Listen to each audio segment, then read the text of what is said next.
Hey, welcome to this week's episode of Livewire TV at the slightly earlier time of 6 p.m. So normally we go live at 7 p.m. GMT time, but today, because our guest is so busy, we're really lucky to have him on today.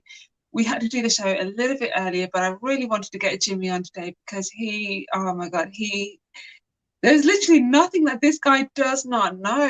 And I love his sort of humble personality. So before we get into all of that, Livewire TV, we normally go live every Thursday, 7 p.m. GMT time. And we bring you incredible guests that are really stepping up their game. They're really at the pinnacle of their game. And we just have inspiring conversations that are designed for your business growth and even your mindset growth as well. So guys, this is live across Facebook, LinkedIn, and YouTube. So if you have any questions, drop them in the comment section below and we'll be answering them for you live throughout the show. Even if you're watching on the replay, let us know that you're watching on the replay. And if you have any questions for Jimmy or even myself on the replay, still get them in. We'll be answering them for you as well. So Jimmy, first of all, welcome to the show. I'm super excited to have you here. Rohini, thank you so much for inviting me along. I know we've been trying to get this done for a while, and apologies, audience, that I've had to push. No problem at all. Earlier, unfortunately, I had a pre-arranged family arrangement, so sometimes as a busy entrepreneur, you do need to make time for your family. So so I had to. So I apologize for that, but thank you for accommodating me as well. So Jimmy and I have known each other for several years now. We met through networking a while back, and I think really we just hit it off straight away. And I think one of the things that I love about Jimmy is he's got such a giving nature, and he's not one of those people that give to gain something back. He'll give just from the goodness of his own heart. Plus it feels really good as well. So Jimmy has successfully run businesses previously. I know one of them, Bootcamp Media. They do amazing stuff when it comes to websites, SEO, and helping businesses to grow, get leads, etc. online. Recently, he's gone into the catering industry, which has been a real passion of his for a long time. And then now he's started investing in various tech businesses. So he's a real entrepreneur, if you like, and he's been doing it for so many years. But what we're going to be focusing on in this show is really how to embrace failure, how to use it as almost like a learning curve, if you like. And we're going to be talking all about the mental challenges that kind of come with it, and also how to come over it as well.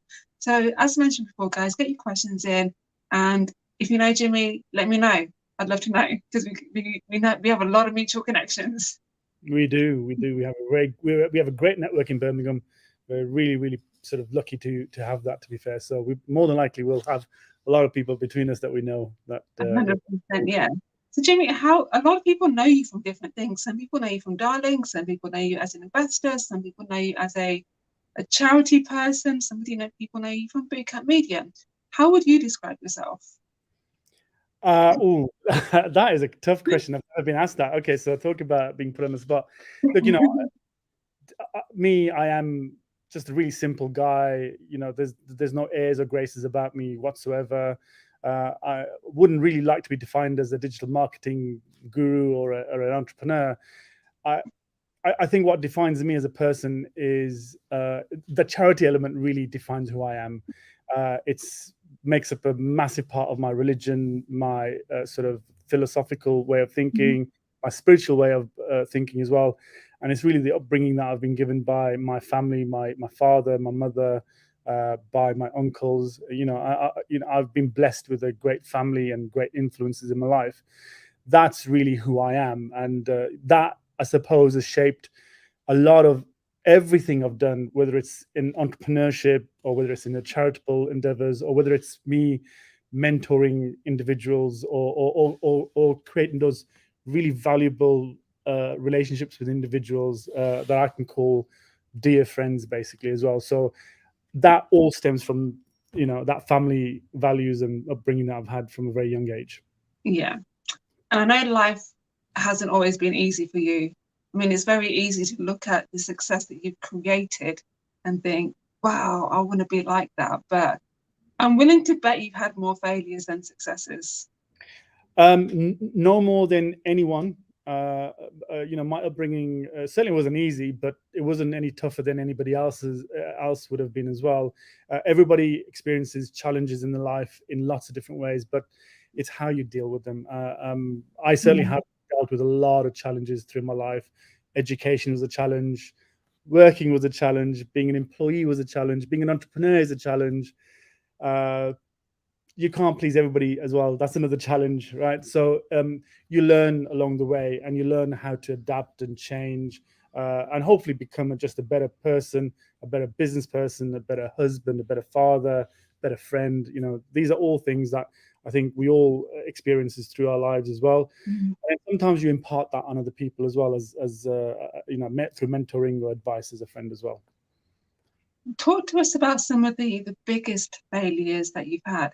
And I say failure in a very kind of loose term, because people often interpret failure in different ways, don't they?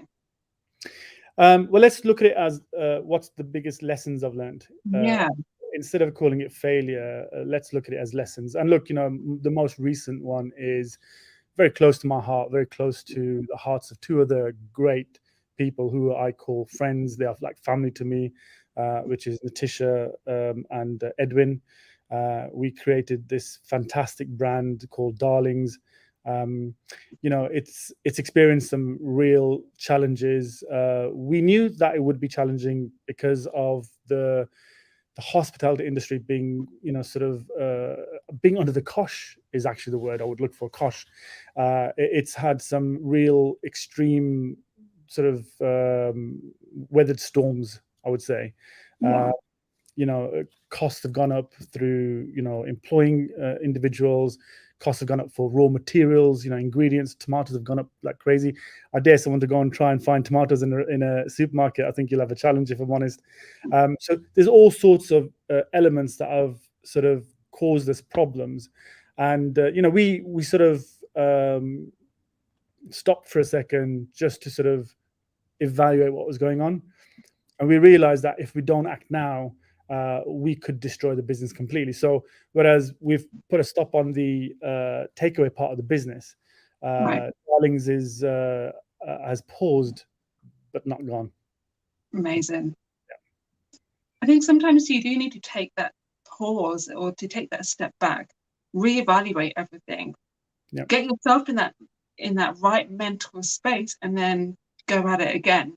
But talk to us about the mental challenges that come with that, because between the three of you, you've produced essentially this baby. You're trying to make it grow into something, and there's got to be something that was going on in here, right?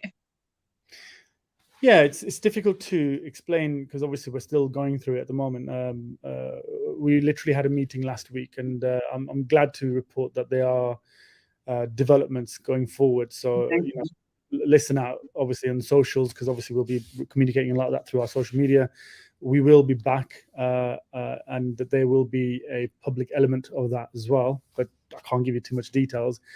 But the thinking at the moment is, well, at least for myself, I've been in business for some time, and the one lesson I've learned in the past is never panic under pressure.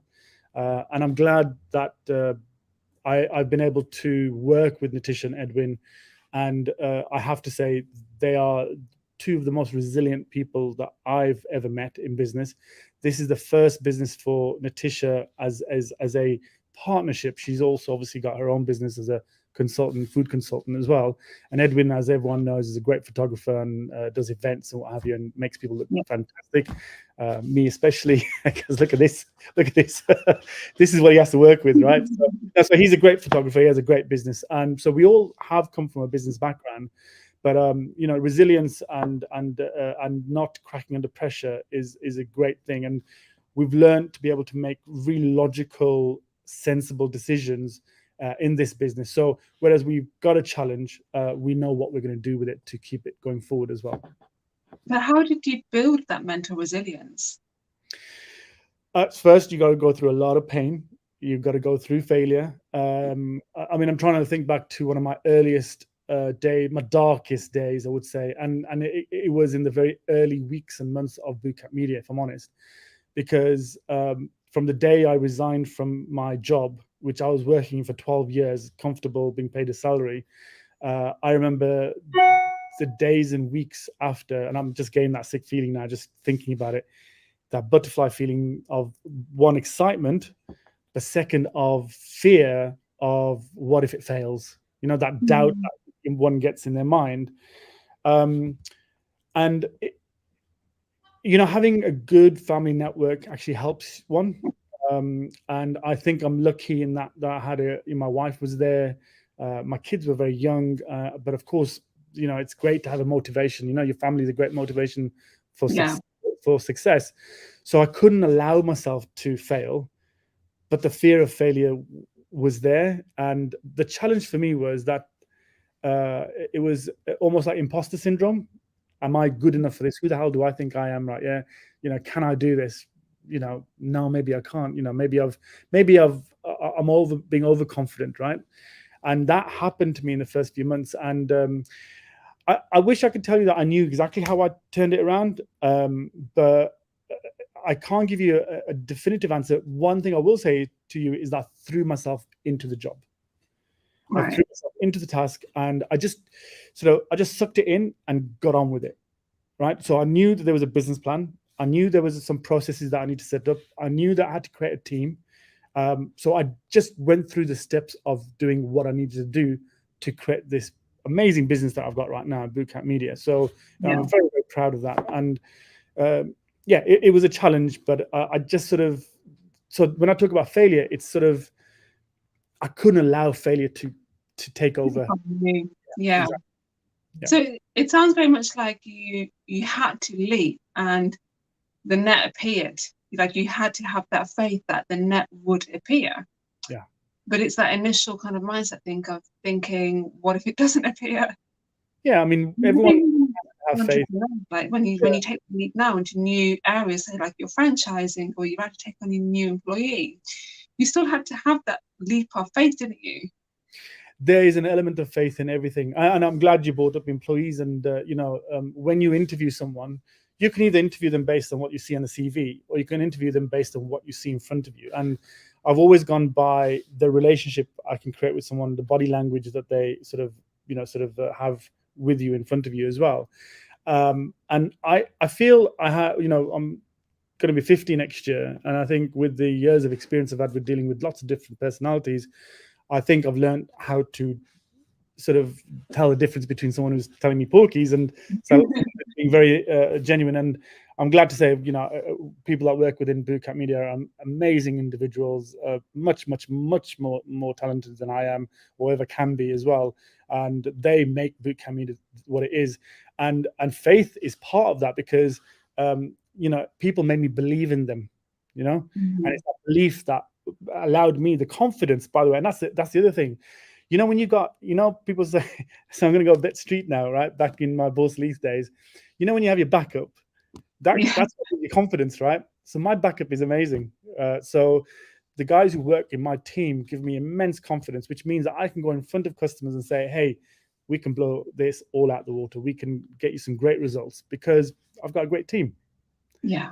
That's all about faith, basically. Amazing. So you mentioned about like your story with Darlings and how that didn't quite go to plan. Have you had any other situations where you've really wanted something to work, but it didn't quite go to plan, or it had to be put on the back burner, or it had to not go forward with something? Never. I mean, one of my very first businesses, I'm going back to the early 90s now. I started a business with very little investment money, very little experience. I understood the business, but I never really understood the process of running a business. Right. And that failure was very natural, but I learned two things. One is I wasn't ready for business. And that wasn't the right time for me to be in business because we were running in a recession at the time, right? So this was, I think it was 91, 92 time, right? Yeah. And the lesson I learned at the time was that I needed mentoring. And I certainly hadn't built my network up at the time. And I certainly did not understand the value of mentorship and I certainly didn't have resilience at that time as well. Certainly knew that, and that put me off from going into business for 20 years, because I didn't go until 2012 after that. Is that because you felt like you didn't have the resources in place? I completely lost faith in myself. This is what I'm saying to you. When I did take that leap of faith, that the fear factor came back, and it was haunting me from back in 1992. If you do this, you're a fool. You're going to fail. Like, oh God! But I'm glad that I didn't listen, and that I did grow. What it is, I think over the 20-year period, I grew the resilience part of it. And the wonderful thing about working as an employee now is, in that 12-year period that I worked at this great agency that I was working at, is I learned the whole business part of it, but I also learned the whole business process part of it as well, right? Two very different things, aren't they? Two very different things. It's, managing and leadership are just two different things. Yeah. What are the challenges that you've had to face with managing? So I particularly don't manage people anymore, because I feel that managing is, I've got great managers in the business, right? They manage people within the business, but I trust them to be the managers. I need them to follow me as a leader with my vision, and for them to realize that for me. So I realize very much that I'm not a manager, or I don't want to be a manager, because if being a manager, I have to be in the business. Leadership, you're working on the business side of things at the end of the day. For me, that's what it means to me, at least, anyway. No, I totally agree with you. And it is also like a mindset shift as well, in that sense. Mm-hmm. Yeah. Yeah, and I'll give you an example. For me, that all changed in around about 2016.